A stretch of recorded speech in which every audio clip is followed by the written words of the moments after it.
Ladies and gentlemen, welcome everybody to our Legislative Policy Committee meeting. It's May 15, 2023, and it's about 12:07 p.m. And I'm going to start this meeting, but I want to apologize that I need to run to a meeting with the Lieutenant Governor in a few minutes. So this is a great time for a palace coup if you want to meet the president. That I won't be here. So anyway, I'd like to first of all welcome everybody, and then second ask if folks have had a chance to look at the meeting minutes. Our last meeting was February 27th, and I'd entertain a motion to approve those minutes if they're in order. Okay, I think there's a motion in that. Is there a second on that? Okay, I see a second from Mayor Burton and from Gary Hill. So, okay, all in favor? Aye. Okay, those minutes are approved. Thank you. So next, let me introduce Cam, and he's going to talk about some organizational changes and job openings, like president of the league. That's not yet. All right, before I'll just give a quick overview of where we're going. In case you don't know, my name is Justin Lee. I'm deputy director here at the league. Just to everyone in the back corner, if that TV is not working, but that's what you get for sitting. Who you are. All right. So things we're going to cover today. First, we're going to do a quick update on some of the staffing changes and some of the job openings that we have. If any of you are looking to jump ship and want to come work with us, just kidding, sort of. Then we're going to do a quick general session recap. We're going to talk about a couple impending implementation issues that we want to make sure that you are aware of. Talk a little bit about research and surveys, both what we've looked at in the past and what we're going to be looking for in the future. We're going to spend the bulk of our time talking about the 2023 interim preview, as well as what's going to go on with the UEOC. And we'll even define what the UEOC is if you aren't quite sure yet. And then we'll talk about the ways that you can be involved. So first, we're going to have our executive director, Cam, go to talk about some of the staffing changes. Perfect. Thank you, Justin. Thanks, everybody, for joining online and in person. Carson, how many do we have online? Excellent. 57 online. That's great. And thanks to everybody in the room. Mayor Silvestrini referenced the position of league president. No, we're not advertising for that position yet. But later this summer, we will open up the applications to be a member of the league board, because all of that will occur at the annual convention, which is the week after Labor Day this year. So it's a couple of weeks earlier than normal because of the timing with the House. So it's not a staffing update, more just a general update to watch Friday Facts in the next few weeks. We'll open up the application process to be on the nominations committee, which recommends potential board members, and to run for the board. We'll have vacancies around the state on the 21-member board, and the board actually just finished meeting this morning, reviewing the tentative budget, as well as their objectives, and we'll give a hot off the virtual presses update on their guiding framework for how to engage with the UEOC later in this meeting. So thank you to the league board for their leadership. Now, within the staff, we've mentioned this in a couple of settings, but just so everybody's aware of some promotions. Justin and Molly are both now deputy directors within the league.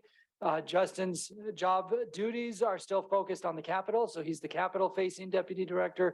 We're excited for Molly to take on this new responsibility as a deputy director, and her focus is on the membership and membership engagement. And we then promoted Carson Eilers, who had been a legislative research analyst for us and senior analyst in that space, to now a policy director. You'll hear from him later on the research objectives that he is spearheading. We actually have a law clerk starting with us tomorrow to help expand our research bandwidth. In addition, the league board authorized the creation of a legal director team to complement the policy director space that would work under Justin's supervision as part of the advocacy team. I'm the only in-house attorney on staff.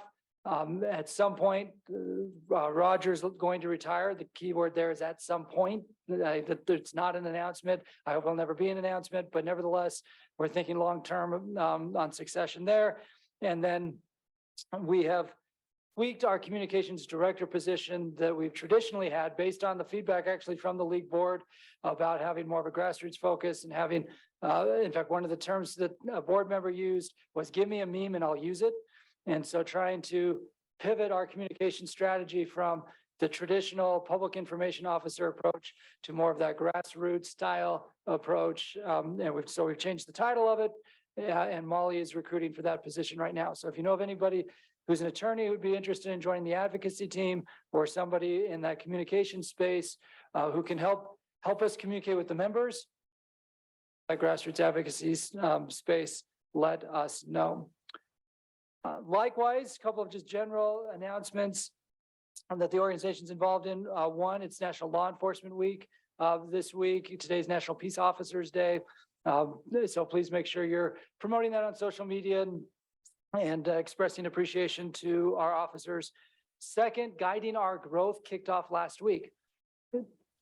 2 years ago, the Legislative Policy Committee in our fall or our late summer priority survey prioritized as the #1 policy outcome a grassroots campaign or communications effort about growth. So here we are, a year and a half later, we pushed for that appropriation, got it funded, and it officially kicked off with the survey last week. Laura Hansen spoke at the last couple of league conferences. Now, when she spoke at the press conference, she specifically referenced the league as one of the 3 main partners in the effort, and made it clear in her comments that this effort is not to replace local planning, but to support local planning. And that's been a huge push for us as we've been coordinating with the governor's office and others, that this would be a supplement to local planning, not the state trying to supplant local planning. The Guiding Our Growth team is looking for videos of mayors or council members, like a 30-second little video that you can do with your cell phone, where you talk about what growth looks like in your community. So it could be as simple as you as a mayor being on a trail or in front of City Hall, or at a soccer field, or next to a fire station, something that says, growth, this is what growth means in my community. We all need to work together to plan for growth, and here's what we're doing in my city. If that sounds familiar, it's because we've done a lot of those growth videos as a league. They liked them so much, they wanted to build off of it within the Guiding Our Growth, within the Guiding Our Growth space. If anybody's interested in that, they're looking for a handful of mayors to volunteer to do those, and they need those volunteers this week. So if you're interested in doing something like that, it won't take you very long. Contact us as league staff, and we'll get you in touch with Penn and Powers. If nobody volunteers, then we'll be following up with cities to do so. Last but not least, in just general announcement space, this week being legislative interim, there's a lot happening at the Capitol. And one thing that'll happen at the Capitol is the new Utah state flag will be raised there. It'll be flying over the state capitol going forward.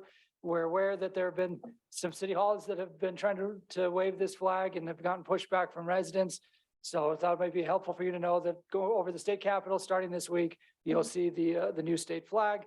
The state is also going to be purchasing a bunch of glossy flags for the state to use, and they're going to be purchasing them in bulk. So some state folks reached out to us this morning to ask if any cities were interested in these special flags that could be part of the state contract. So if anybody's interested in that for City Hall, reach out to league staff as well.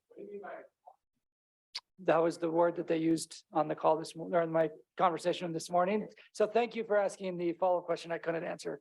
But he basically said it would have gold trim around it. It would be more of your ceremonial type flag. Okay. With that, Justin, I'll give it back to you, and I'll be back up for UEOC.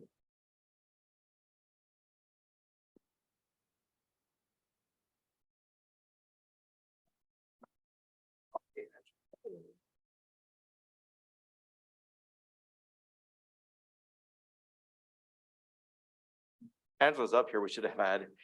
And if you don't know, this is Angela. Angela's the one who makes sure you all get food at these meetings. So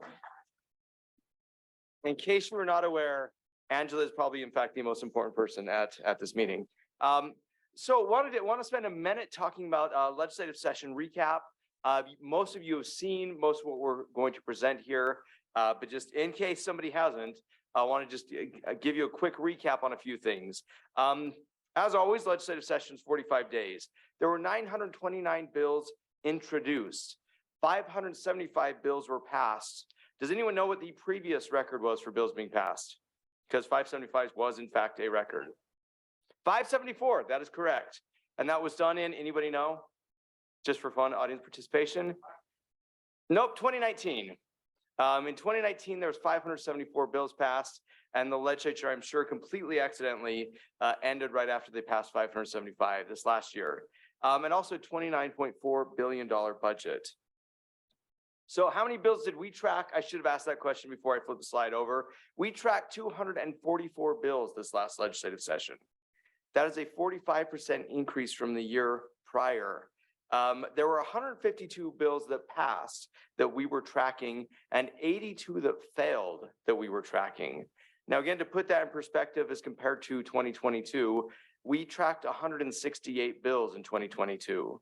So almost as many bills passed this last year that we were tracking as we tracked, period, the year before. So it was a big session. A lot of things happened.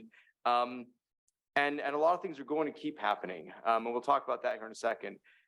Don't want to spend too much time talking about the funding because I know we've covered this a lot of other places, but we really did have historic infrastructure or transportation investment for local governments. SB 175 has a huge potential for funding. We're going to talk about that one in a second.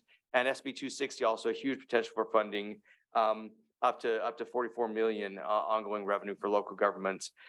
This is the big part, though, that we fought off a lot of unfunded mandates. If you remember earlier, even in the middle, heck, pretty close to the end of the session, if you were in LPC, we were talking about all the unfunded mandates that were out there. There was $118 million plus in unfunded mandates between all the various bills that were out there. Now, this is the kind of low-end estimate that came out of the Legislative Fiscal Analyst's Office. If you looked at some of the higher places this could have been, it could have been a lot higher.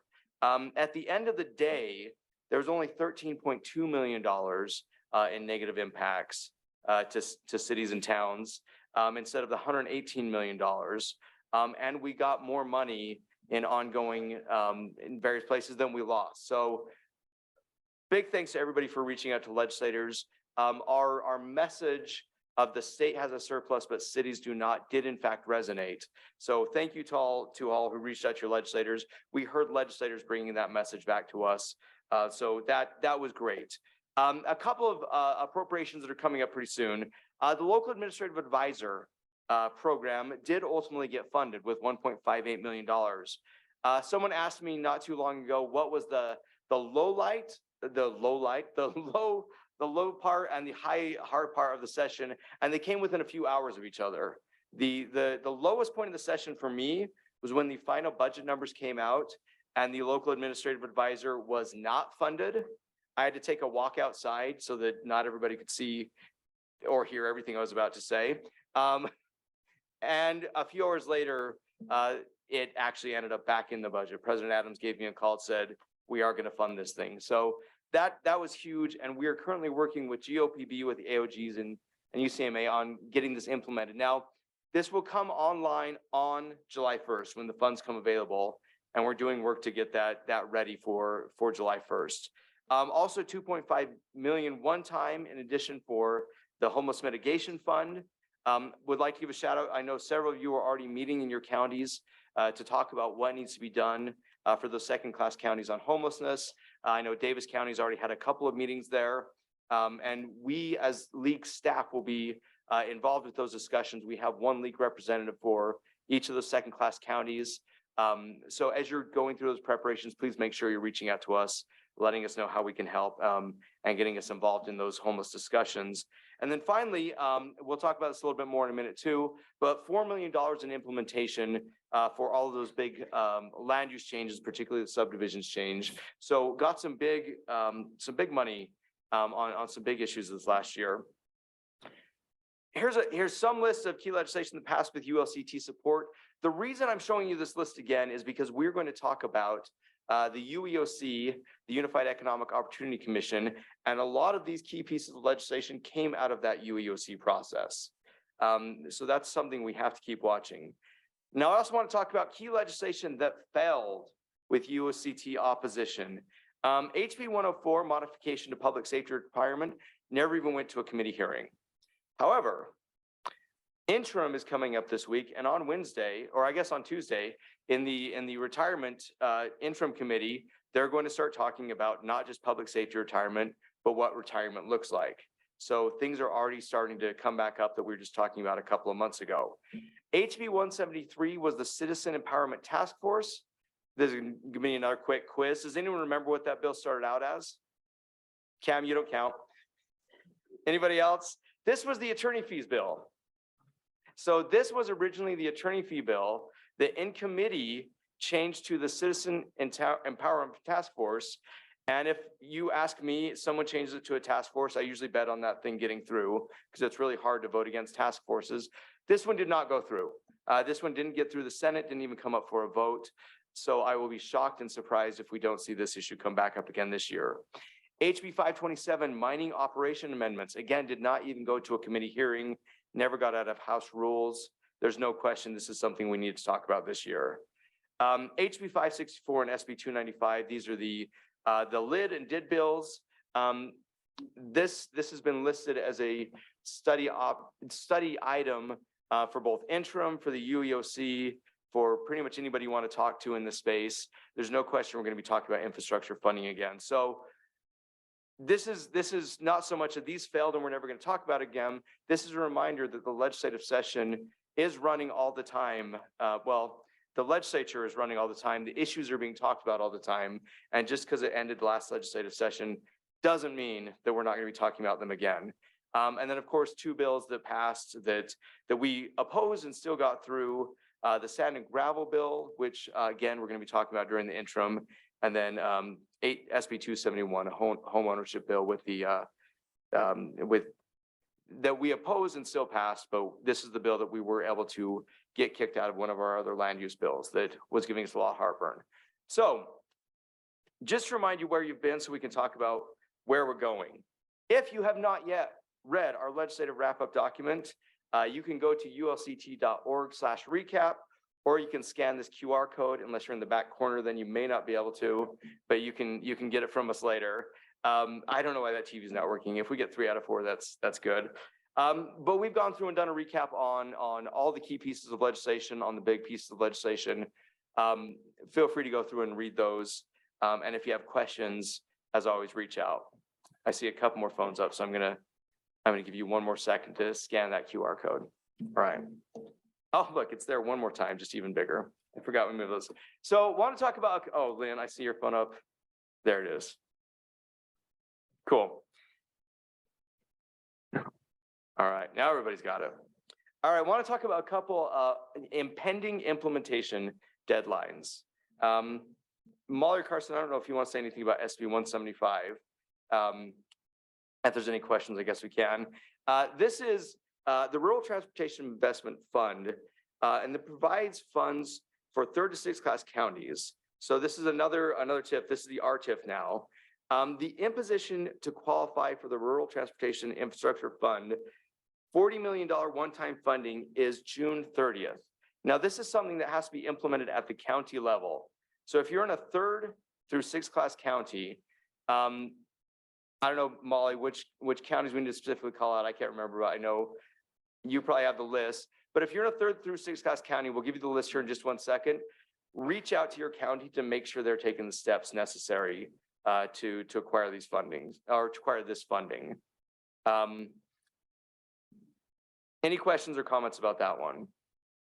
This doesn't apply to everybody, but if you're in those 3rd through 6th class counties, we've had discussions with the tax commission, and there is going to be a deadline to impose some of these in order to get that 40 million. If you have questions, we put this out in Friday Facts. You can go back and refer to that as well. But just want to make you aware of that deadline.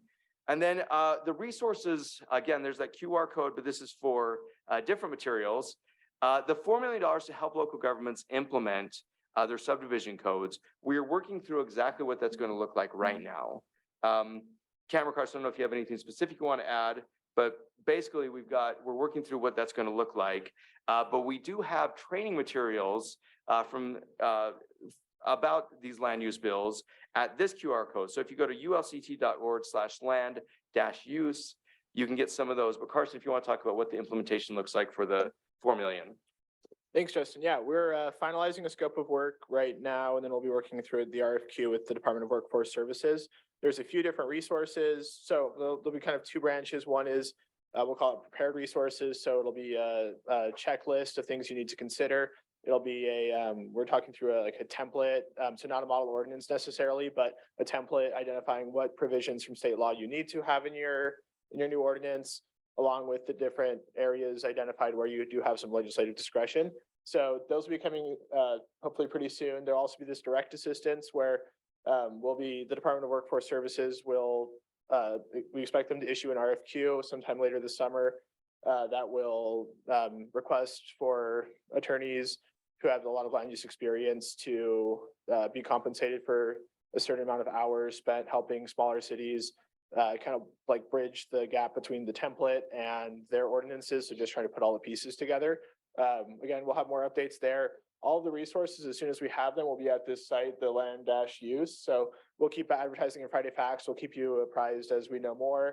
But that's kind of the big pitch. I'll mention that we were, Meg Ryan, Molly Wheeler, and myself were in Vernal last week for the APA Utah conference. And so we had probably 3 sessions where we talked pretty extensively with planners about SB 174, about HB 406, and about some of the other land use provisions. So we'll keep trying to work with planners and APA and city managers to make sure that all these resources are available to you. And yeah, again, we'll keep you updated as soon as we have more information. Well, don't run away. Yeah, any questions on that before I let Carson run away? Okay, cool, you're free then. All right, jumping back for a minute. So on 175, so it's Box Elder, Garfield, Iron, Juab, Kane, Paiute, and Wayne counties. So I'm going to read those one more time since I maybe just caught your attention saying your name. In order to be eligible for that 40 million one-time funding, they need to impose certain things from Box Elder, Garfield, Iron, Juab, Kane, Paiute, and Wayne. If you're in those counties, reach out to your county. It has to be imposed by the county to be eligible for some of those RTIF funds. All right, and with that, Carson, I shouldn't let you go. I forgot which order the slides were. We're going to talk about research and surveys and turn it over to our newly named policy director. And as he's coming up, I also want to note Carson made these very cool blue and yellow QR codes. So not only is he good at policy, he's good at making very cool looking QR codes. Thanks, Justin. All right, so research and surveys. I first want to do a quick update on where we were at last year with research and some of the materials we presented and how that kind of fit into our broader advocacy strategy. And then I'll give a quick preview on kind of where we're going with research this year. For those of you who were at UCMA a few weeks ago, sorry, this is kind of redundant, but I think it's important for everybody here. So last year, most of our advocacy focused research or survey research, we did in partnership with the City Managers Association. This was in part, they provided more guidance to us and helped us refine the questions a little bit more to make sure we were asking the right questions and not just stuff we as staff thought made sense. They helped us distribute the surveys through their listservs. So we were able to capture a little bit of a broader cross section, maybe some city managers who we might not have reached otherwise. So we had kind of a 3-part survey. First was land use and development. This led to some of the entitlement numbers. This helped us understand permit timing, gave us a lot of helpful information on the housing side. Second, the taxes and local revenue. This was really focused around property tax revenue. And this helped us, some of this data helped us fend off some hostile narratives at the state level about property taxes. And there were a number of proposals circulating just before the session about trying to cap how much cities could raise property taxes by through truth in taxation or limited in some other fashion. At the end of the session, we did not have any such provisions. So that was a big success. And then lastly, personnel. This was an attempt to try to capture how much revenue was going towards particularly public safety departments, trying to understand for the cities who did raise property taxes, what that was for. Again, help us justify local budgets. Legislature tends to think that cities have a bottomless pool of money. We know that's not the case, but it helps us to be able to articulate where specific local governments are spending it. I also wanted to mention this document. We shared this. This is just kind of a high-level compilation of a lot of the land use and housing data that we collected from you. You'll see the 111,000 entitled unit number at the top there. We shared this document with some key members in legislative staff and legislative auditor's office to try to help them understand the trends we're seeing.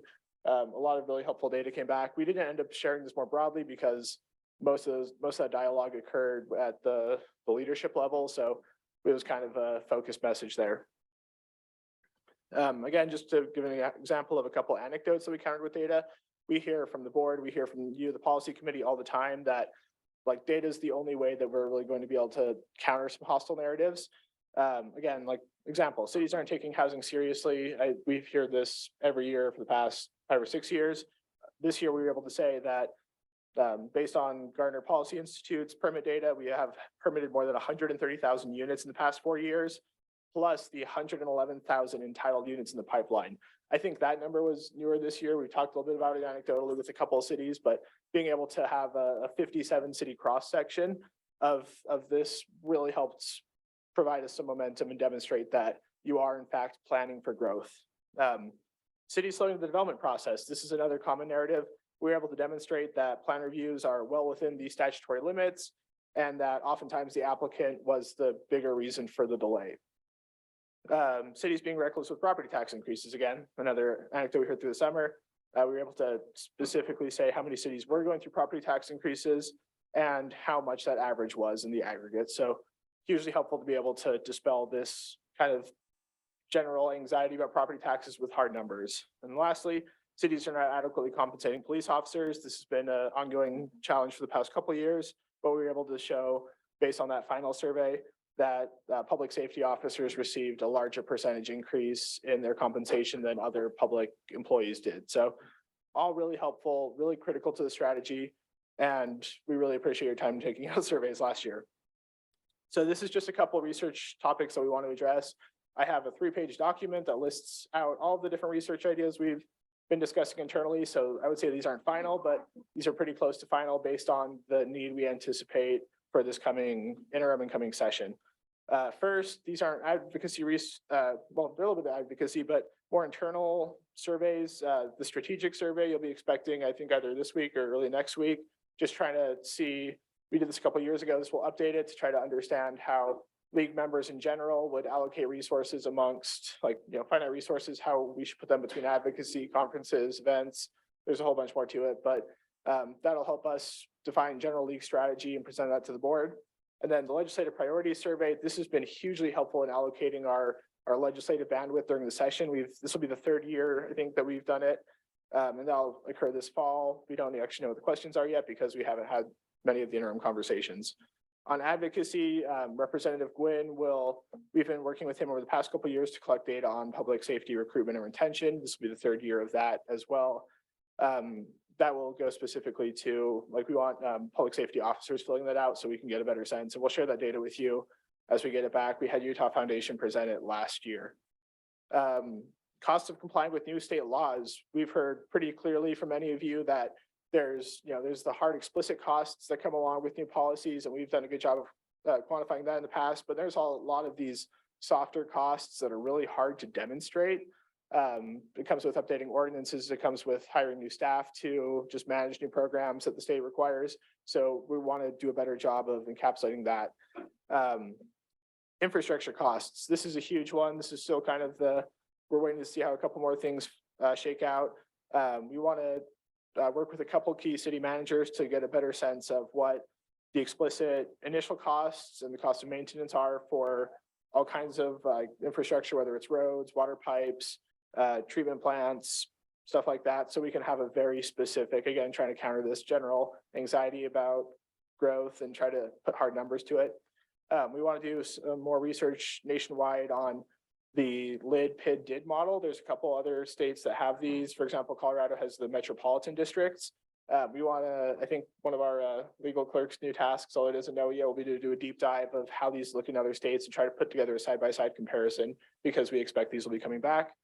Open space and parks. This has been a big topic in the first couple of UEOC meetings and how that relates to quality of life. This one's still a little bit open-ended, but we'll continue to do more research. And then housing follow-up. Again, we need to just keep updating some of these numbers. For example, the entitled units. We want to take a deep look at homeownership obstacles, institutional investors. We met with the Utah Foundation last week to talk through some of this research and see whether they're interested in it and how we could be a partner. So that's a little bit TBD, but we want to kind of focus a lot of our housing efforts this year on homeownership, making sure that cost savings are passed on to either the renter or the buyer, but really just making sure that we are, as you make smart growth decisions, that's resulting in the outcomes that like the market's able to deliver those outcomes at the end of the road, because you don't build housing, but you plan for it. So that's kind of the focus research wise. If you have any specific ideas, I'd love to hear them. You can either shout them out now, or you can come and talk to me afterwards and I can walk you through the bigger plan and talk more in depth. We'll have a couple of surveys this year, so keep an eye out, but we're trying to be more focused and less, have fewer broad surveys. So hopefully you don't end up taking quite as many league surveys, unless you want to. You're always welcome. Any questions on tentative research? Great. One last thing I wanted to mention, this has been in Friday Facts twice now. We contracted again with Doug McDonald and Econo West to provide some updated sales tax revenue projections. Their firm contracts with a couple of cities to provide this for them specifically, but we wanted to, that'd be a good value add to league members to be able to have a little bit of this data. So we just went ahead and did that. They looked at 63 cities with varying economic factors, varying city sizes. So some smaller towns, some large cities, some mid-sized cities, some tourism cities. They did economic sector and time series modeling, and you can kind of see the high level projections. This is available. You can see the link there. You can follow up with me afterwards and we'll get it to you if you want to look at this research. Even if your city wasn't one of the 63, you might still be able to get some helpful insights. So yeah, I think that's all I have on research. Justin, I'll invite you back up for the interim UEOC preview. Hey, thank you, Carson. All right, so we've talked about everything we've done. Let's talk about where we are going. Maybe if that'll click over. There it goes. All right, so this is not an exhaustive list. The exhaustive list of the interim studies about, I think it's a 7-page PDF with a lot of issues, but generally these are a lot of the issues that interim committees are going to be looking at. Now, just as a reminder, every year the legislature meets in interim committees, which are different than, although similar to their committees that meet during the legislative session. Interim committees cannot ultimately pass legislation. That has to be done during the legislative session. But interim committees look at issues, they study issues, and then if an interim committee votes on a bill, that can move on to the legislative session. And can perhaps move through the system a little faster if it had that buy-off from one of those interim committees. But a few issues that are on here that we'll highlight. In general government, many of you remember the adult-oriented events and public spaces bill. There's already been discussions about what that's going to look like this year. So we will see what happens with that one. We're going to talk about cybersecurity, energy production, general aviation leases, homeless services, metro townships.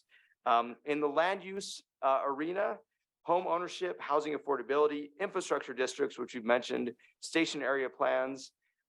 In public safety, justice courts.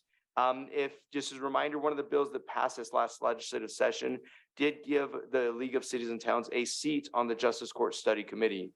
So that is a committee that we're meeting. We did get a seat on that one, but we expect to see some legislation come out of that. Also, as mentioned, talk about recruitment and retention. Utah Communications Authority. Talk about state land authority, taxation, transportation, and water. So all the things you expect to talk about, but just always a good reminder that there is plenty to talk about. So everyone wants to talk about housing, and no one wants to talk about housing more than Cameron Dill. So whether he wants to or not, we're going to have Cam come back and talk about where we're going with housing. Okay, well, first of all, just take a deep breath, right? It's mid-May. Now, we just threw a whole lot at you because as we've been warning for the last couple of months, it's a year-round legislative session. They only enact laws 7 weeks a year, but it's a year-round legislative effort. And because of all the input that we've gathered from you over the last couple of months since the session ended via Slido, via surveys, via caucuses at the mid-year conference and the like, that's where you saw Carson put together what are the top research priorities so that we knew how to best maximize that outreach. In a minute after I talk through this, we'll move to the UEOC. We're actually going to show you the list of all of the different policy topics given us to bring up in the general space of growth or specific space of growth, and then just generally to give you another chance today to say, okay, is there something else that we're missing that needs to come up in this policy space? On the housing front, the caption here is everyone wants to talk housing, because every time we turn around, we're getting another phone call or outreach from somebody. We want to do a research project on housing, or we want to do a bill on housing. In fact, this morning I was with a senator at 8 this morning who said, I've got an idea for an affordable housing bill.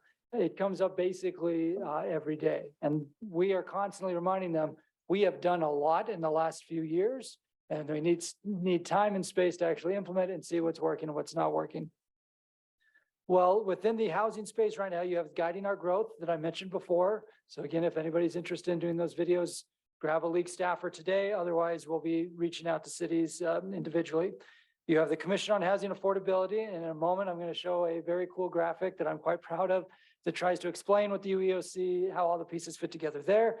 But you've got the CHA, the UEOC, and the interim committees. Then you have Department of Workforce Services. They're the ones reviewing the moderate income housing plan reports.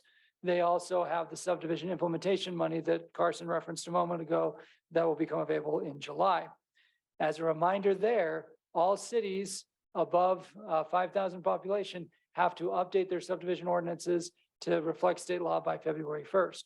So it's not the normal May deadline. We were successful because of the Slido results you gave us during LPC during the session to build in that longer window of time to bring your subdivision ordinances into compliance. And for communities under 5,000, it's the following January 1. So we're really focused right now on the MIHP cities, the cities above 5,000, to make sure you're in compliance, and there will be that money available as grants or for contracts to help do so. Envision Utah received a one-time grant. Some of your communities may have already been in contact with them, but they're looking at different local government ordinances to see the impact on affordability. Meg Ryan and I met with them recently and urged them as part of their review to take a holistic look at ordinances. In other words, there may be an ordinance that says, thou shalt connect to the sewer system. And if you took that requirement away, it might make the house more affordable because you're not paying the fee to connect to the sewer system. But you need to take a holistic view that people indeed want to connect to the sewer system. So we've been working closely with them. If any of your cities get contacted by Envision, let us know and we can help facilitate that conversation. The legislative auditor is in this space. Justin will talk about that later because there are multiple audits that the legislative auditor is doing, which is separate from the state auditor, which is looking at development fees. Then the National League of Cities is starting an effort called the Housing Supply Accelerator nationwide. Mayor Shepherd of Clearfield is one of the representatives on that Housing Supply Accelerator committee. And then Carson Eilers and I have been very involved with the National League of Cities and as they've been trying to put together that plan. And then Carson referenced the Utah Foundation wanting to do a report on home ownership, which we think is a good opportunity for us to try to identify, for example, barriers to condominium development and have the Utah Foundation highlight those so that we can have some policy recommendations as a result of it. So lots of folks still in that housing space, despite our insistence that we need to just let the dust settle and give cities and towns time to actually implement what has happened to date. Okay, so with that being said, now let's talk about how all these pieces fit together. Perfect. That worked out nicely. Okay, this, ladies and gentlemen, is the UEOC. Okay, the Unified Economic Opportunity Commission, anything that is in a circle ball is a subgroup of the UEOC, a formal subgroup of the UEOC. The UEOC itself is chaired by the governor and the head of the governor's Office of Economic Opportunity. And then it also includes the president of the Senate, the speaker of the House, much of the governor's cabinet. The league has one representative on the full UEOC, and that's South Jordan Mayor Don Ramsey. If I had a laser pointer, the top circle is the main UEOC. Okay, so Mayor Ramsey represents us there. Then there are 6 subcommittees for which there are league representatives. There are other subcommittees too, but the ones for which there are league representatives are government efficiency, innovation and technology, women in the economy, water and natural resources, growth and transportation, and the Commission on Housing Affordability. Within those 6 groups, we've made sure to have local government or league representatives on all 6 of them. The AOGs also have representation there, as the counties do. So there are other local government voices. We've been working closely with WFRC and 6 county AOG and MAG and others who are also involved. But you can see government efficiency, South Ogden Manager Matt Dixon and Conwood Heights Councilmember Sean Newell are the league reps there. Innovation Technology, it's Kaysville Mayor Tammy Tran. Women in the Economy, it's Tooele Mayor Debbie Nguyen. Within the water and natural resources space, it's Layton Councilmember Tyson Roberts and Justin. There are 4 subcommittees therein. The bottom 2 are focused on energy. So the first 2 are focused on water, the bottom 2 focused on energy. In the growth and transportation arena, Mayor Ramsey and I are the 2 official reps on that subgroup. And then you've got the different work groups focusing on these different topics. And then within the CHA, the league appoints 2 people to the CHA. The RDA Association appoints a person to the CHA. So there are 3 people there. And then we were successful last week at getting Carson, Mayor Silvestrini, and me also added to these subgroups, 1 focused on policy, 1 on funding, and 1 on data. This will be the first time that the CHA will have a data-specific subgroup. Carson will be on that for us. We're very excited to be able to kind of finally, hopefully be able to tell the big picture of what's happening on the data side. I actually presented some of Carson's data to the Commission on Housing Affordability last week. And as soon as I stepped off the dais, the lead researcher from the Gardner Policy Institute grabbed me and said, how can we get some of your data for the database that we're building? And I said, exactly. That's why we're doing it. So Carson's going to be on that subgroup. Anything else, the rectangles are the league reps there. And then in the bottom right, you'll see Land Use Task Force. It is not an official group of the UEOC, but it obviously fits in the arena because a lot of what's discussed in Land Use Task Force overlaps with what's discussed at the Commission on Housing Affordability. And then we have our negotiating team, which consists of some attorneys and planners who negotiate within the Land Use Task Force. And inevitably, the CHA and the Land Use Task Force efforts will get merged going forward. So before we pivot to topics, let me just pause here, recognizing that this is independent of the traditional legislative interim schedule with the normal committees like the Transportation Committee and the Revenue Tax Committee. This is all on top of that. Are there any questions about how the pieces fit together for the UEOC going forward? Dave? How frequently do they meet? Thanks, Dave, for the question.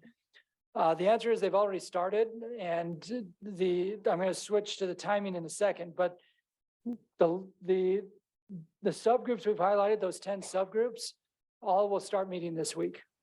That middle layer of the top 6, they've all had their initial organizing meetings. So we've been in those initial organizing meetings. The full UEOC met in early April.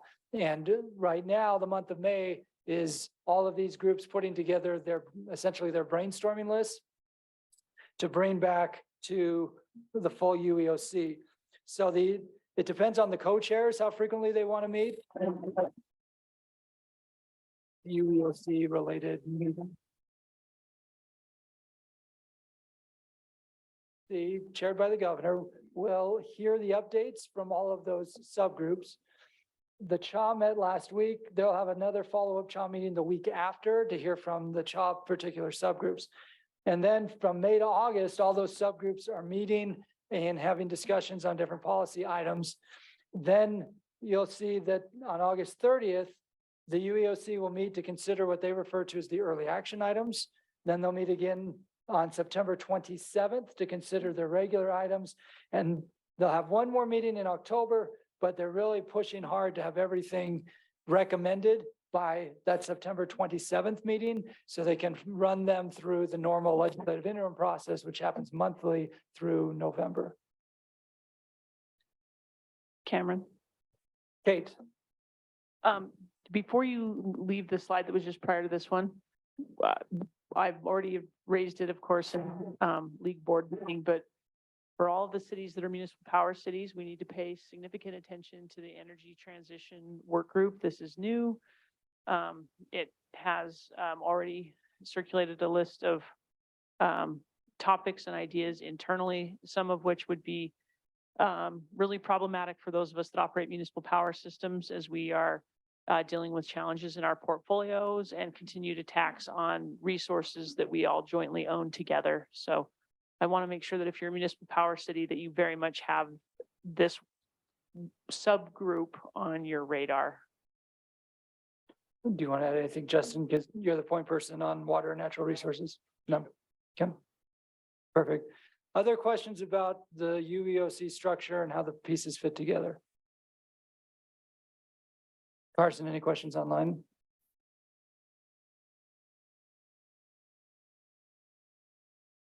Okay, in that case, coming back to the dates, we have LPC scheduled for mid-August, which is really perfect timing before the UEOC will meet again. We're not planning a June LPC because with all these different work groups, we feel like the best approach will be later in this meeting, we'll talk through our internal work groups we're going to put together to parallel what's happening in the UEOC, and then we'll keep the LPC appraised electronically as we work toward that August meeting. The reason the September one is highlighted is because the annual is a little bit earlier than normal. And they changed the legislative interim schedule to where legislative interim is now on a Monday in St. George, which would normally be our LPC time. So we'll have that sorted out by Friday fax, but the interim schedules are a little bit different this year. Okay. One other key component of the UEOC is this year there will be more legislators involved than there have been in the past. So historically, the 2 years that the UEOC has happened to date, legislators were co-chairs. Now there'll be co-chairs and there will be additional legislators involved in the committees. So Justin and I, or Mayor Ramsey or Mayor Tran or others will be on the committees, but there'll be more legislators. So about 30% of the legislature is going to be involved in the committees that impact local governments. So you can, well, I was about to say you can see this, and then I realized you probably can't because Mayor Pippin's not shaking his head at me. But when we send it out Friday fax, you'll be able to see it because then you can pull it up on your screen.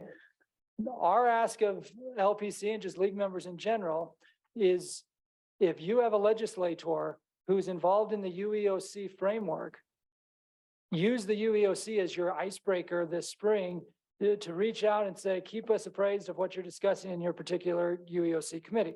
So in the case of growth and transportation, we have Senator Cullimore and Representative Musselman, who are the two co-chairs. You know, Senator Cullimore was also the co-chair last year, heavily involved in the direction on this group, as is Senator Harper, Representative Christopherson, and then two relatively new legislators, Representative Bolander is a freshman and Representative Matthews. So if your community has one of these six, reach out to them about the UEOC and make sure you're having a city to legislator conversation about what's happening there, in addition to the deliberations that we're having in those subgroups. The ones that are bolded are the ones where the subgroups have already been set. The other three, we're still waiting on those subgroups to get set. Any questions about which legislators or where, or again, what the ask is for legislators if you're legislators on this list?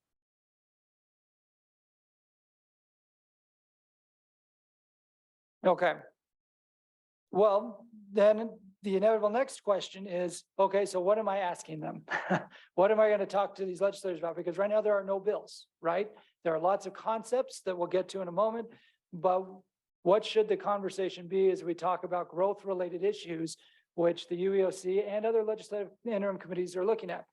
The League Board this morning adopted these 4 questions that we hope will be the framing questions that all of us can use as we dialogue with legislators. There are 2 hows, 2 hows and 2 yes, nos. So hopefully it's easy to remember. The underlying principles, even if you don't remember these word for word, the underlying principles are quality of life, infrastructure, sustainability, nexus to affordability, and home ownership. So if nothing else, you can remember those 4 things. So you can talk to legislators and say, hey, we're hearing rumblings about X proposal. Explain to me how X proposal has a nexus to affordability or home ownership, or what does it mean for quality of life? Or how does it help us make sure that we can pay to build and preserve and maintain infrastructure? So the 4 questions are: how does the proposal preserve the quality of life of current and future residents? How does the proposal allocate the current and future costs and ensure the sustainability of infrastructure? Will the proposal result in more housing units that are more directly affordable to the buyer or renter? And will the proposal result in more home ownership? ideally, if all of us are using these questions in our dialogue with legislators, then this becomes the guiding North Star of where these conversations go. I tried it out last week, actually, in a couple of conversations, even though the board hadn't officially approved them yet, but trying to frame the conversation with a legislator and with another stakeholder in the group. And it was, in both cases, they were a little, they were caught off guard and kind of their jaw dropped, like, well, no, we just want to talk about this proposal. I said, yeah, but how does this proposal meet these objectives? They couldn't really answer the questions. So hopefully this is a way for us to steer those conversations. The board approved them this morning. Again, whether you use it word for word or just use the general framework, we think this will help in those conversations with legislators.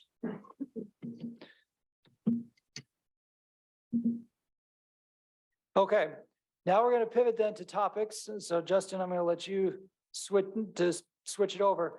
As he does this, we're hoping to accomplish this in the next 20 minutes or so. After this LPC meeting ends, there are going to be a lot of these subgroup meetings. We're going to be asking for volunteers from your cities to be on our internal work groups too. But we've solicited a lot of feedback from you about potential topic ideas to bring up in these subgroups.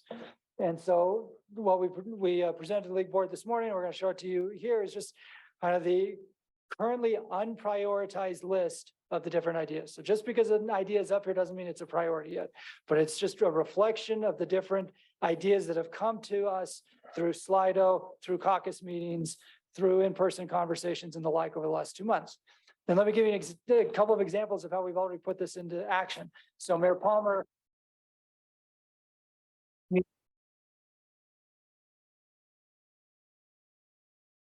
acquire land for ball fields, soccer fields, baseball fields, and the like in rapid growth areas because of the cost of land.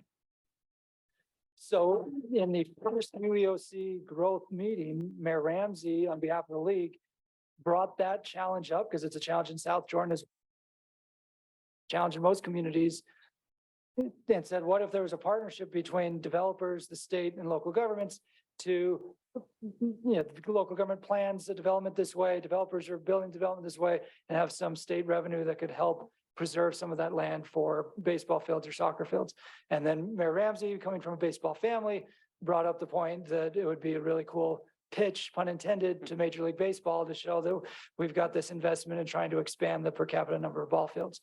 So you saw on Carson's research list, we've already reached out to the Recreations and Parks Association and to try to get data about the per capita ball fields in Utah compared to other states, and again, try to build the case out. But that was an idea that came directly from the caucus meeting that we brought up in the subgroup. The other idea we've already brought up was related to transit and free zero fare transit. So in the caucuses of the cities of the first and second class, we had some cities like Salt Lake that were pushing for zero fare transit, which the governor put in his budget last year and the legislature ultimately didn't fund. Then we had other cities who said zero fare for zero buses doesn't really help. Instead, what we need is more service. And so what came out of that cities, the first, second class conversation was, what if, again, the state had a pool of money for what we've termed transit innovation grants, where different communities or regions could apply for dollars and said, we want to do X to increase transit ridership. And in one community, that may be zero fare transit. In another community, that may be partnering with businesses or schools. Another community may be shuttles from this spot to the end of a light rail station. So you allow those ideas to come from the ground up. So those are just a couple of examples of where your ideas from that outreach have already come up in these subgroup meetings. Nothing's been prioritized yet, but this is really the last chance to go through those topics. So Justin, you want to take a moment and walk through what we have? We've got it on the screen in nice big font for you to be able to read, but see if there's something we're missing or other ideas you want to bring up as a policy committee. And yeah, that really is the question. This is your chance. If there's something that either you think we need to make sure we prioritize, even if it's on the list, you say, yes, that's on the list, but it should be bolded and underlined and italicized. Or if there's things that are not on the list that you really want to make sure we cover. I know we had some comments online about the gravel pit bill. Yes, we intend to pursue that one. We've had, Dave and I have had conversations about that. Already reaching out to legislators, talking to the governor's office. But there's your chance. What are other topics or issues that you'd like us prioritizing this year?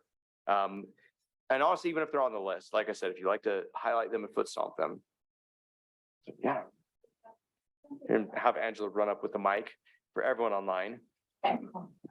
No, great.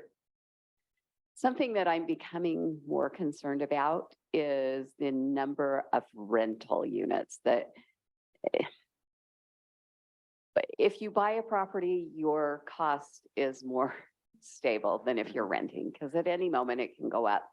So I'm wondering if it's a discussion we need to start having with the legislature, like, is there a balance of rental versus ownership in our cities that we should maybe strive for?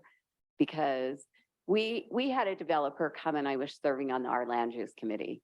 And I think it's a great plan, but never once was it mentioned until this last meeting where they brought it to the full council that, oh, it was all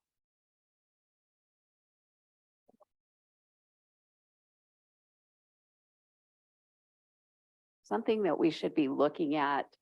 Yeah, I don't think it's a problem today, but I see it becoming a bigger problem. Have a son-in-law that is in the development community, and there is a lot of financial institutions that are seeing that real estate is a for sure income source, whereas some other things are a little more unstable. So Sure. just something to throw out there that I think we should think about. Yeah, absolutely. And, you know, one of the, so I think Carson highlighted that on the list, that one of the things we're looking at is, yeah, what does home ownership look like in research? And then two, those are two of the questions there that we want people to be asking is, how does this relate to housing affordability and to home ownership? So I think that's spot on. Yeah, Lynn. Yeah, just as a follow-up to the last comment, I think the challenge that most of the focus we've seen on the housing issue has focused on the availability or the number of the volume of units, rather than on whether those units are owned or rented. And so I think issue number one is whatever we need to do to change the dynamics so that is a greater incentive to build owned product rather than rented product. As far as the community is concerned, they look the same, right? The building looks the same. But someone who owns their unit, whether it's a condo or a townhome, is building equity as opposed to a renter who never builds any equity. So that's issue number one.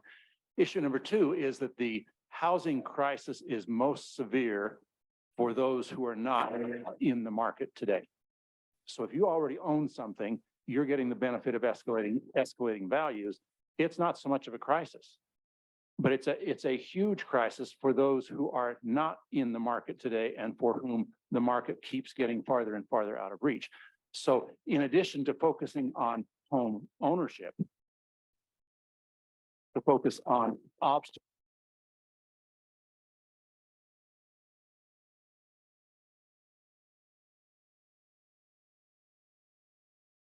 Great.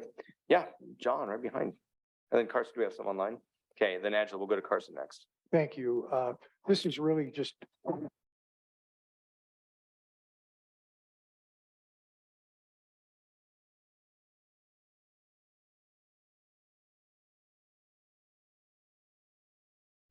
provide zoning for increased numbers of units. There'd be a direct benefit, if you will, of a lowering of cost. We were told that being able to develop more units on a specified parcel of property would result in that not happening.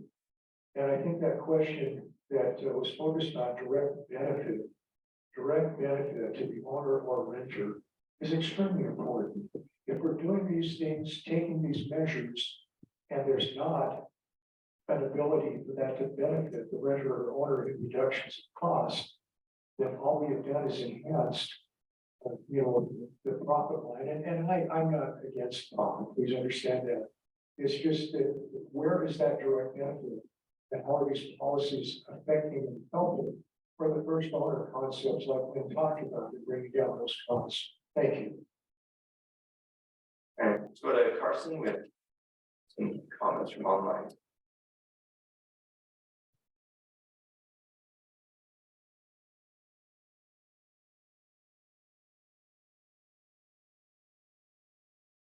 Thank you. The first comment tonight, I've been told that the mic might be cutting in and out online, so I'll try to recap this in the chat room. But first comment was from Becky Gerber in Park City. Childcare is going to be a big issue this year at $260 million of stabilization grants expire in September. It should be addressed as an economic development issue. I know, Justin, you've already had some conversations about childcare, but Yeah, and stay tuned on that one. We're gonna ask for volunteers for childcare, working group here in a minute. perfect. The second one, and I think this is actually somewhere on the board packet, but I couldn't find it at a quick glance, but from Matt Dixon, the opportunity to pool CRA housing funds with other local jurisdictions to address local housing needs versus using their own small pool. So I think that was, Keep going up. Oh, Oh, yeah, thanks. there you go. Okay. So we have that one down. That's awesome. Let's see, I've got a bunch of comments. The comment was, what is a micro kitchen? And I can answer that one. that's right, of Carson's alley. So the legislature designated certain kind of home-based businesses as micro kitchens that prepare food. That don't have capacity for more than like 1 or 2 people on site. It's a very specific thing in statute, but that's been an ongoing kind of discussion point. How much can local governments regulate that? The county health department's been scaled back considerably. Local government, their cities still have some land use authority, but there was a bill last year that would have preempted a lot of local regulations, and I think it might come back this year. There's a question, Matt Dixon, need legislation to address unintended consequences of the clean slate legislation. Automatic expungements, I don't remember if that was this list, but I know it's been discussed. Funded mandates. Yeah. Yeah, I did comment, yeah, there are some unfunded mandates. And So then- Carson, can I just see that? Absolutely. So again, this is the board packet we presented to the league board earlier, but to Matt's point, you'll see public safety, all it says right now is improve JRI. And that's because in the outreach we did to you over the spring, most of our questions were geared towards growth related questions, which meant most of your feedback back to us was in the growth space. So we heard very little back from the members on JRI or on expungement or justice courts or some of those other topics, but we know those are still issues. So the introductory paragraph here basically says, we know there are all these other items. This is just what we heard back because we asked these specific questions. So the LELC met today. Gary Watcott was there on behalf of the League Law Enforcement Legislative Committee. So we'll be filling in that public safety piece here over the next couple of weeks. Yeah, and that's precisely why we're asking the question right now as well. So was that all we have online, Chris, or is there more? Nope, that's good. All right. Anyone else in the room, issues you want us to cover?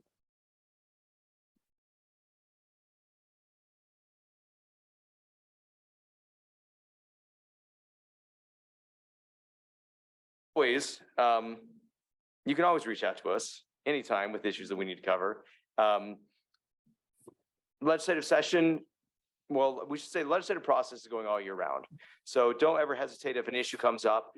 We'd also ask if there are issues that your city is specifically working on, even if it's not necessarily one that you think matters to everybody else, it's always helpful to keep us in the loop because sometimes we do find out that something you think is very specific to your city is in fact happening somewhere else, and there may need to be some coordination.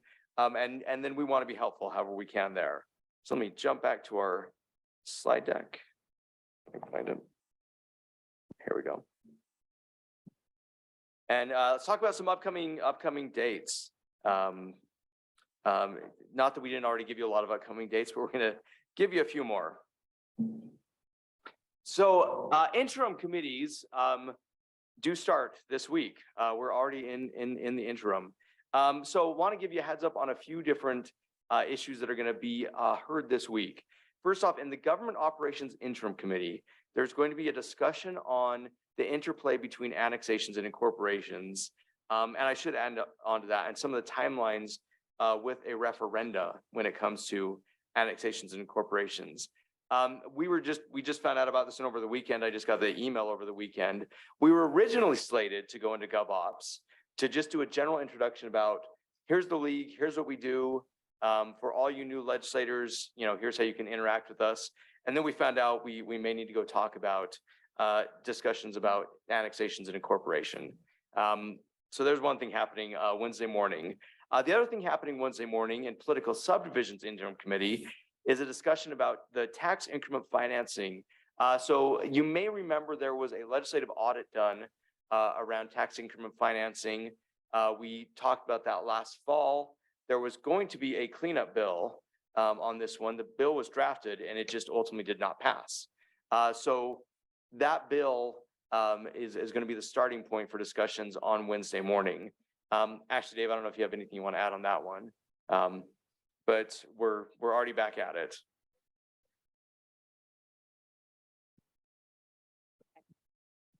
Ashley Spatafor, Mirabelli. There might be some minor adjustments to the bill. The big kind of thing, the policy thing that I think that was the biggest policy change was spending your unspent funds within 5 years Mhm. after the collection period closes. And so there might be some nuanced language into that as to how you can spend it or some other things, but we're 99% of the way there. Yep. This was a bill that by the end of the session, we were all in a fairly comfortable place with. Just for whatever reason, it didn't pass, didn't go through. Fiscal note. Fiscal notes always stop bills. I wish. If you didn't catch the sarcasm in my voice, fiscal notes do not always stop bills, but they should. We have in Public Utilities, Energy and Technology Interim Committee, there's discussion about the cybersecurity readiness audit.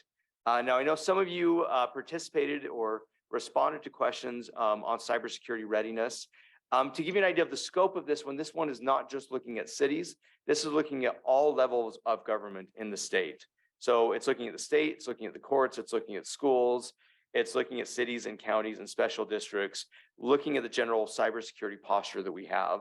They're going to do questions and answers about that one in that committee on Wednesday. But the final audit report, it's not there. It's not quite there yet. I'll show you a chart where that one's at. Also going to be discussions, I don't have this one up there, but there's also discussions in public safety around the school safety task force that was put together that we're going to be talking about. And then a handful of other things, but we're already rolling on several things that are already showing up this interim. So please stay tuned. We'll of course give you a report in Friday Facts about what's coming out there, but already rolling with interim committees. So the other thing I do want to talk about is the special session. So there's a special session that'll be taking place at 4 o'clock on Wednesday after the interim committees. There are a couple of issues on there. One, because of changing the laws the last few years, if the governor wants to extend a state of emergency, he has to go back to the legislature and ask for that. So one, there needs to be an extension of the state of emergency around flooding that the governor put out there. Two, there's going to be discussions around some of the funding for flooding. So we're going to get more information about what that looks like or ways that cities can access that funding, but they're looking at the budget and what changes may be needed there. There's also going to be a change for, I believe it's HB 255 was the bill. There was a technical issue that they found that deals with firearms and deals with restricted persons and how that's reported. There was a difference between the federal law and the state law that was not understood at the time that's been clarified since. So they're going to fix that one. Now, some of you have heard about an effort to get some changes, particularly around retirement for firefighters and what happens if a spouse or partner dies outside of the line of duty. Now, as of right now, that has not been put on the call of the special session. I know some of you have reached out to the governor's office. Some of you have reached out to legislators. As of right now, that is not on the call of the special session. That being said, there's always a little bit of hope, and there are some legislators who are making a very strong push to put that onto the call of the legislative session. So if you were to ask me last Friday, I would have said it's definitely not going to make it on because that's what the governor's office told me. That being said, with some legislators pushing, there's a possibility that one gets on. As of right now, they have not changed the call. But if that happens, then they can get word out to let you know that that has been put on the call of the session. Ashley, I don't know if there's anything you'd like to add there, since I know you've been working on that one. Ashley Spatafor, Mirabelli.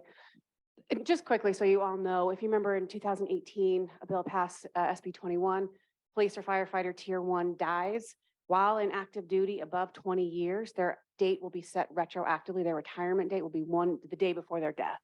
We found out that Division B firefighters were not included, and all but Division A and Division B are is if you pay into Social Security or if you do not pay into Social Security. We unfortunately had a death, Unified Fire Authority had a captain, heavy rescue captain that passed away outside of line of duty, April 12th, found out his family is going to receive about 12% less annually a year because he was not retired and we don't have that statutory ability. We've been working with the governor's office, many mayors, many of the cities, because there's a handful of cities that this really does affect. You've got all of UFA, Salt Lake City, I think Sandy, Provo. It's a lot of the bigger fire departments. We thought it was dead. We just learned that basically the governor's suggestion was to, since they don't want to put it on the special session, extend the date as to when a family can apply for those benefits. Right now it's 90 days. They were going to put it to 365 days and run that in a general In the election. general, yeah. The general session or a later special session. We've just heard from the family that she financially cannot wait. He was the primary breadwinner. And so financially, she's going to have to take the lesser money if it is not on the special session. So we're kind of doing a last ditch effort. There's a handful of legislators that have Representative Casey Snyder, Senator Evan Vickers. There's a handful of folks that are really trying to push this to see if we can get it on the call. So if you haven't spoken to your legislators, a call would be very helpful. Captain was in one of the Taylorsville sessions. It was Taylorsville. Yeah. Yeah, Mayor Burton.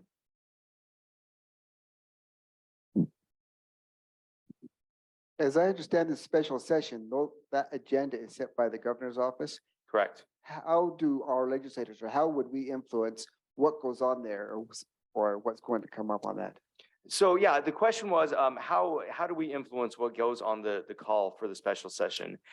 So special session is set by the governor. He does it in consultation, peeling back currently, he does it in consultation with the speaker and the president. They don't generally put anything on the special session unless they know exactly what the outcome is going to be. So they have coordinated on everything beforehand.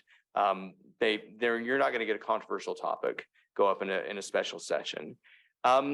Once that call has been put out, though, there is a way to amend the call of the session, but it doesn't happen very often. One of the reasons is from the political standpoint, this is not the only issue that people would like added to the call of the special session. There's, I think, 7 other specific issues where people have requested that their issue also get put on the special session. So they guard that a little bit closely. They don't want to throw everything on a special session.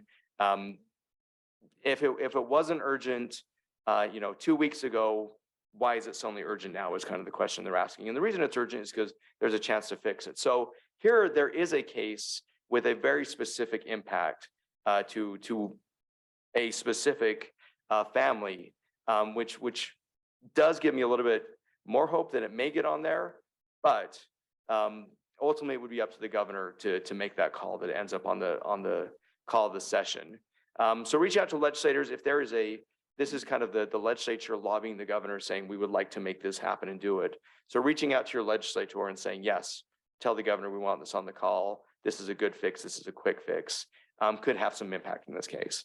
I don't want to oversell it that if everybody reaches out, it gets on, but there is some hope in this case. Yeah, Lynn.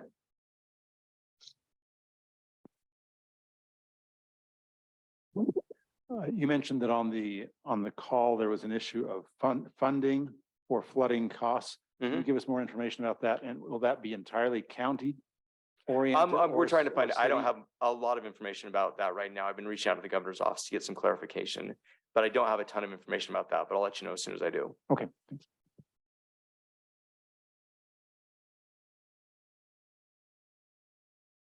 All right, so we mentioned audits. This is a screenshot from the Office of the Legislative Auditor General. If you go to olag.utah.gov, that is the actual acronym. It's not something from a Dr. Seuss book, but olag.utah.gov. It'll give you an idea of all the audits that they have going on. Now, if you hear that we want to be aware of, that second one from the top is that cybersecurity readiness audit. So you can see that is close to being in the Q&A phase. They're looking right now, they're getting questions and answers. That's not been published, it's not finalized yet. Could be in the next few weeks though. If you want to look down, about halfway down there, there's Utah water usage. Looking through that one, so that's in the field work, they're gathering information, and they may be reaching out to some of you about information for that one. Intermountain Power Agency, Intermountain Power Plant, so this is IPA and IPP. That one is in about the same place as the Utah water usage. Utah housing policy. So this is one that we were given a heads up on during the legislative session. And we, Molly and Carson and I all went and met with the legislative auditor's office. Carson, I know, has had some additional contact there, and they're looking at Utah's housing policies in general, what impacts, as we talked about earlier, some of the housing policies have on affordability, on other things, on home ownership. So we've tried to get out in front of this one and taken an opportunity to answer the questions. I know several cities have also answered questions there, but this one's still in the fieldwork stage. They're still gathering information and looking at stuff, but we expect sometime before the legislative session that we will probably see the end product on this one. And then down at the very bottom, BNC road funds. They are taking a look at BNC road funds. Cam got an interesting email about this one that he forwarded over. They're couching this one not as much of an audit as sort of a survey, trying to understand what's going out there. But once you do that survey, you may start drawing conclusions as well. But there are several things coming out of the legislative auditor's office that we're closely watching. We're talking to them about. And just want to make sure you are on the loop as we keep looking at those. Does anybody have any questions about that? Again, this is the legislative auditor's office, which is different than the state auditor's office. Yeah, Cam.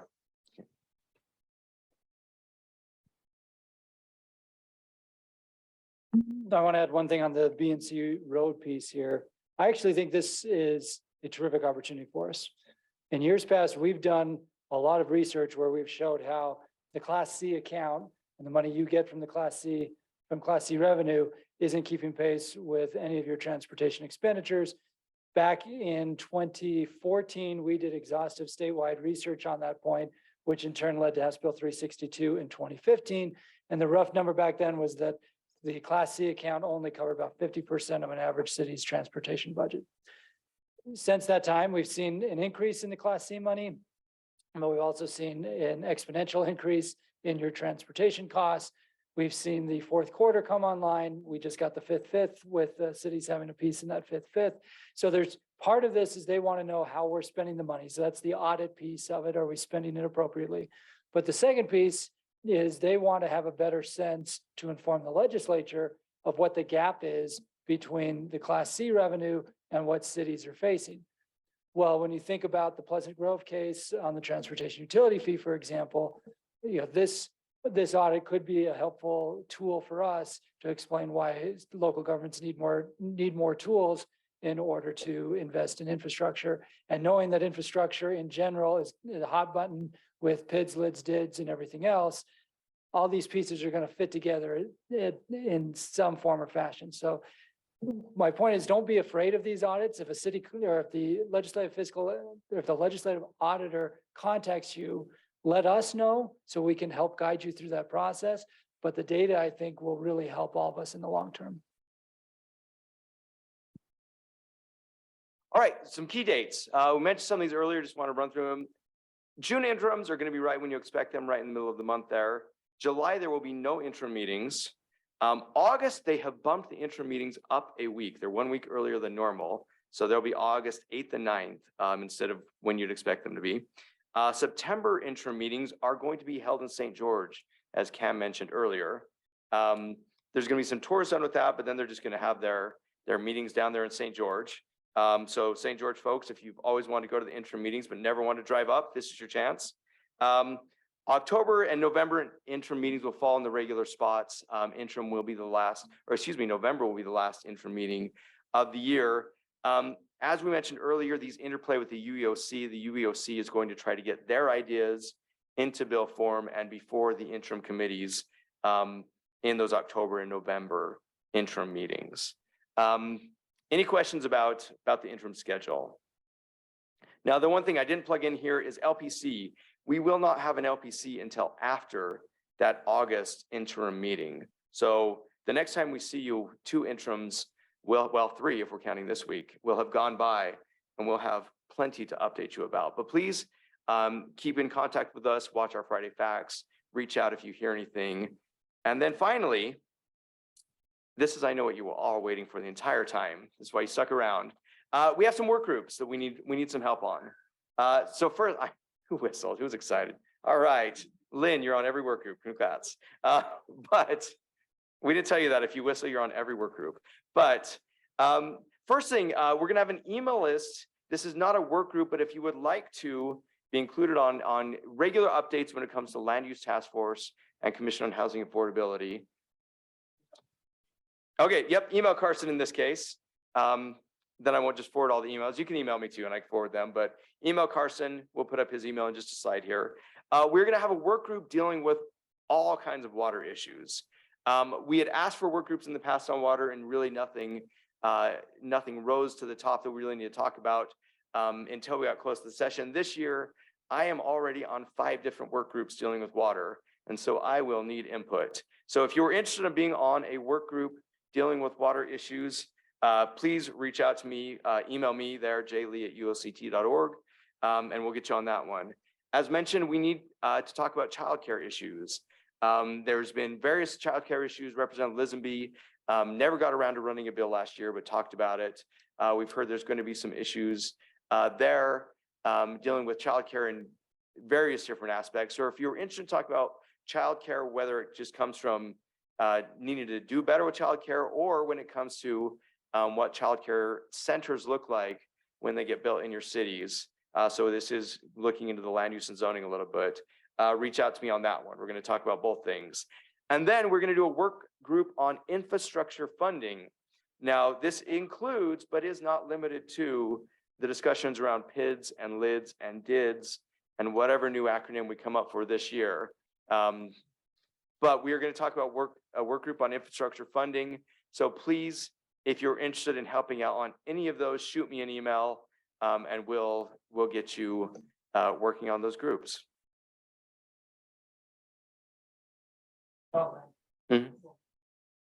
Sure. Yep. So yeah, again, yeah, Shaw line use is not a direct work group. That'll meet as needed, but we'll keep you up to date on where things are at with the email.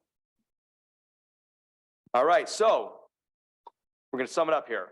So if you want to email any of us, here are our email addresses. Again, email Carson Eilers if you'd like to be updated on the land use and Shaw stuff.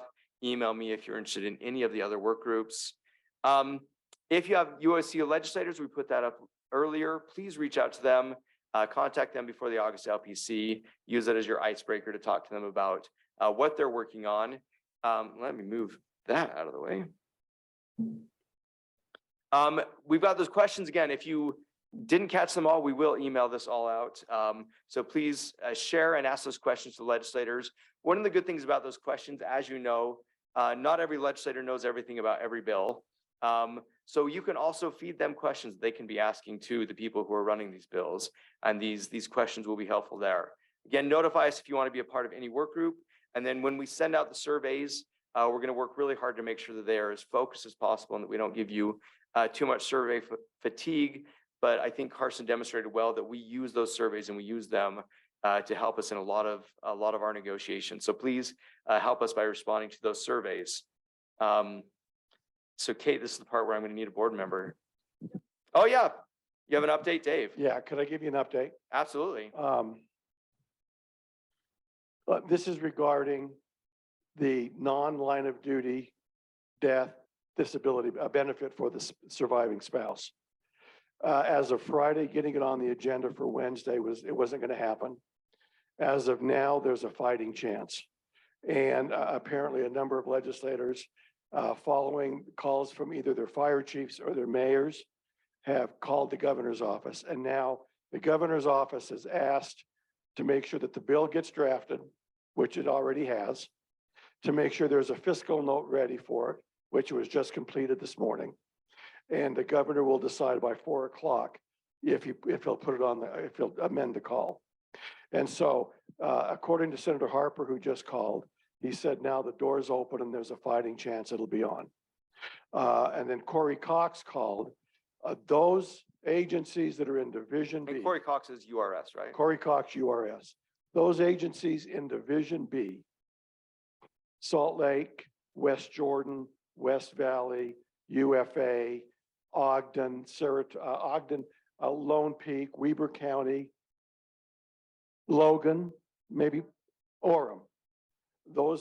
They will have, if this bill passes, there will be a 10 basis point increase in the retirement cost or a 0.1%. So there is a cost, but it's very minimal. I want to make sure everybody knows that, Justin, because that's an integral fact. So, Okay, perfect. Thank you for that update. so we'll know today by 4 o'clock. All right, then with that, I need a board member to come up here and close down this meeting or take the mic in the back. Yeah, I think I'm the designated board member to close this meeting. So does anyone want to make that final motion? Oh, we have a motion. We have a second? Oh, good. I thought we were going to stay here. I was really nervous for a If second. we have there. extra lunches, we would have been fine. All right, we have a motion to second. All in favor, please say aye. Aye. And any opposed that would like to stay here for sandwiches? Looks like we can leave, Justin. Okay, thank you. Thank you all.